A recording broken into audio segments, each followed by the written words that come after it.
So here we are.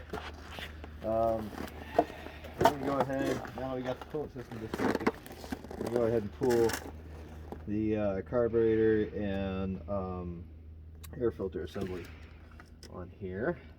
Now of course this is custom. Well, I wouldn't say custom, it's kind of silly, but it's definitely my own little design, I guess you would say. I put on here a couple of Canyon air cleaners, and then they have these things called snow socks, I believe they're called. I'm not sure. I think that's what they're called.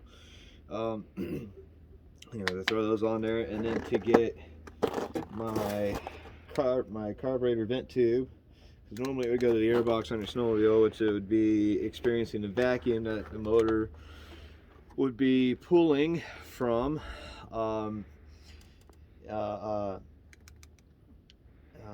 and then therefore adjusting the carburetors as such. So in order to get that vacuum stream back, I pop the hole right here, I run my hose right through there, and I just have it in the vacuum stream and the filter. So it seems to work really well. I tried using a TempoFlow at one time. That did not seem to work well, and that's part of the reason why I'm doing this now, is because I was running a TempoFlow. This guy, a Holtzman TempoFlow, overpriced piece of junk. It's $178 for that, and it doesn't really do crap. It does, but it's very minimal, and it's not what I expected. Anyway, so I was ripping across a lake.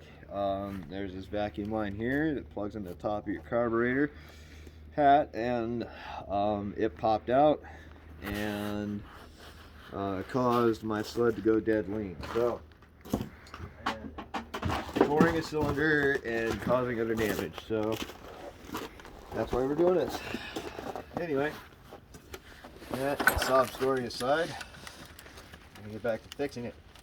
So, that's part of the process. Spend more time working on this sled than I do riding this way.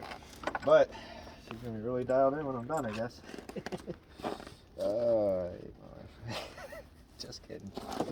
So, anyway, as you can see, obviously with my airbox delete, and I'm sure I'm gonna see a bunch of comments here that to do an airbox delete's kind of dumb, and what, I'm starting to see that you might be right. Really, it looks cool, and at this point I've spent money on it, so now I'm going with it. But I do have an SLP airbox air horn kit that came off of this other sled that I could use, and I'm really starting to lean towards it, but we'll get there maybe one day. I'm going to be resistant and headstrong on that, and I want to try and do it this way just because, well, I think it really looks cool. That's about it. It looks cool, and I spent money on it, and so now I want to do it. Does that make sense to everyone? Is that a good enough reason? Anyway, some of these other sleds you really want to be careful disconnecting a few of these wires here. So I'm going to start by disconnecting this guy here, and I pop my gloves off because I really want to feel it, because I don't have some of these connectors get old and they don't really connect too well anymore. And now I got a new connection. Yeah, you want to come over here. Okay. Got a new connector on this side, but this side here seems to be having some issue. So I don't know. It's not having any issues firing, but I may collapse that a little bit to match up with this pin and make a better contact. Anyway, stuff to do. Not right now. So I'm going to continue pulling these carburetors off, and I'll go ahead and update you once I get those off, and then I'm going to unhook the wiring harness, which I'm not going to be able to show you because I'm going to be off in the way of. So I'm going to pull the connectors that come off the motor that I need to pull off. And then,